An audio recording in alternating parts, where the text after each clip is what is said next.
So let's talk about this news story that came out this week about a lady by the name of Anna Cain. She lives on Vancouver Island.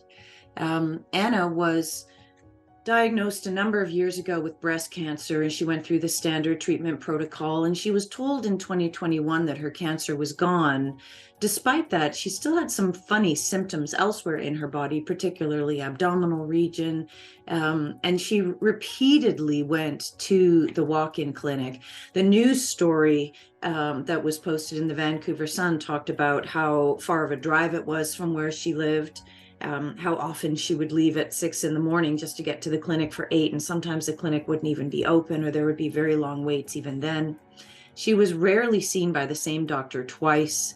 And all this ultimately is because right now we have 1 million patients in the province of BC alone, not even talking about all the other provinces with similar crises. 1 million patients waiting to see specialists for a variety of different ailments. I'm sure this isn't news to you if you're Canadian. You or someone you love has probably talked with you, or you've had this experience of needing to see somebody and hearing that it's going to be 18 months.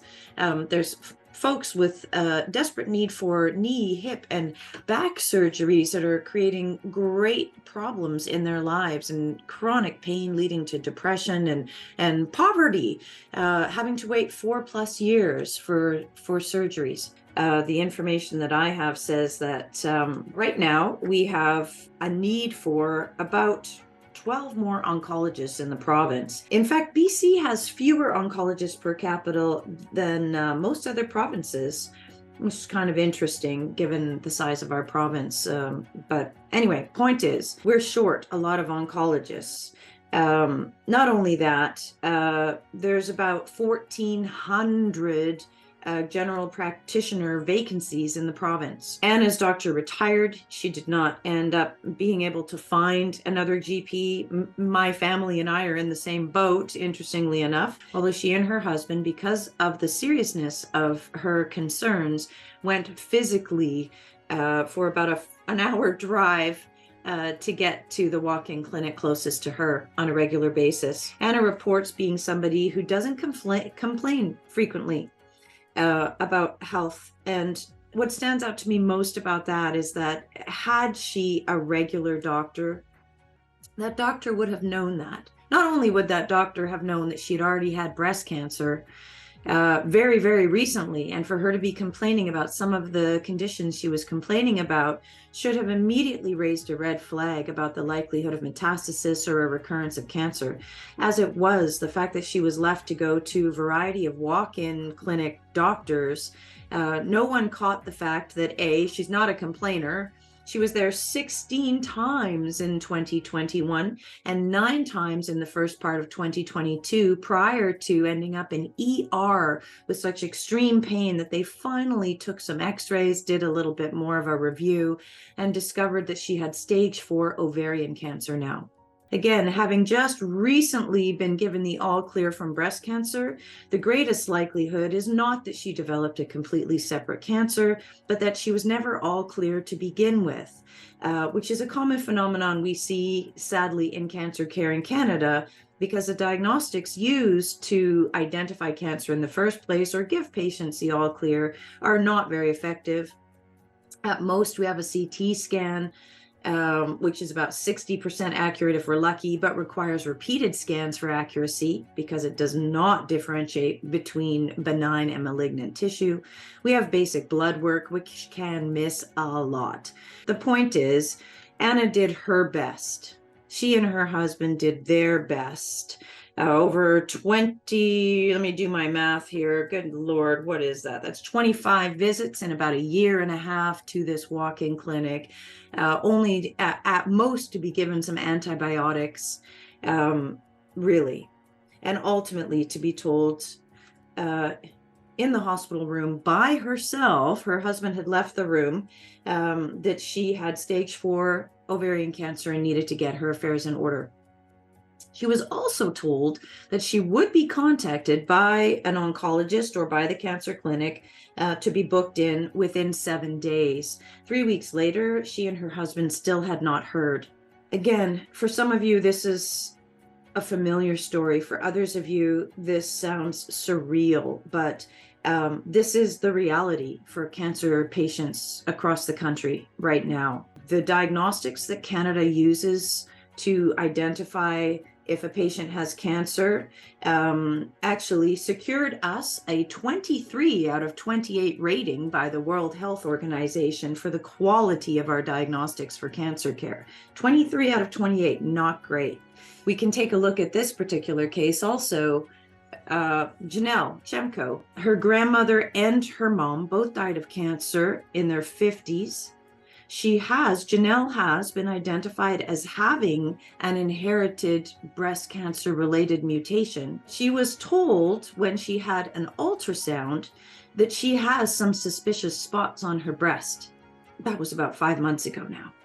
And she's still waiting for a biopsy. We know, as I said earlier, that with cancer, time is of the essence. The earlier you catch it and the faster you identify the genetics of the cancer and get the patient on the right treatment, the better the outcome. The statistics are there, the studies are there, the proof is there. And yet, not only is our government not using the most effective diagnostics for cancer treatment, which are thorough genetic panels and PET-CT, people are having to wait. People with a known family history, with some indication of the potential beginnings of cancer, are waiting months and months and months just to find out if they have cancer. And women like Anna Cain are waiting 18 months for a diagnosis when they just recently completed treatment for cancer. What is wrong with this picture? Well, what's wrong with this picture, as I mentioned earlier, is we have 1,400 GP spaces in our province alone, not to mention the country.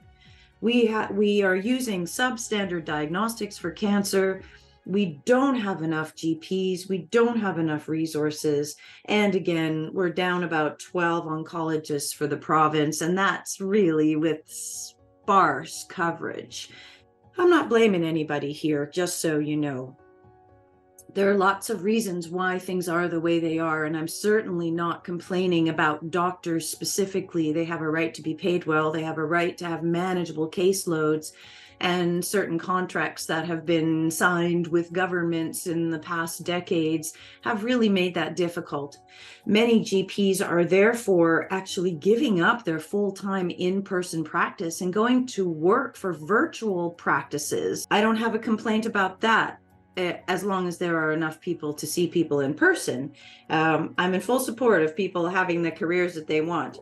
I'm also in full support of cancer patients having easy and rapid access to the most current diagnostics and treatments. And I'm especially in favor of any Canadian who is having some symptoms, whether they do or don't have a family history of cancer or have just recently been treated for cancer. I'm in full support of people who are having funny symptoms and side effects being given the most effective diagnostics to rule out the most significant concerns first, early on, when the likelihood of a complete remission or complete recovery is most likely. One of the saddest things about Anna's story, to me, aside from the obvious bit about her just falling through the cracks and all of the stress that she and her husband Jeff have been through this last year and a half, just trying to find out what's going on and get her some attention, is that the whole time she had a reasonable suspicion that she was experiencing a metastasis. In her own words, I think it's the cancer metastasizing, but what do I know? And what happens if it has? Do I take treatments? Are they going to tell me that it's fatal? It's all these things that I'd like to talk to someone about, she said. Well, that's what we're here for. We're here to help you get a rapid and accurate diagnosis. We're here to make sure that if you do in fact have cancer, you get seen as quickly as possible and that you get the right treatment right away. You shouldn't be wondering if you have cancer. You should know, and you should have confidence that you're on the right treatment and that everything that can be done to restore you to the best health ASAP is being done. And that's what we're here for.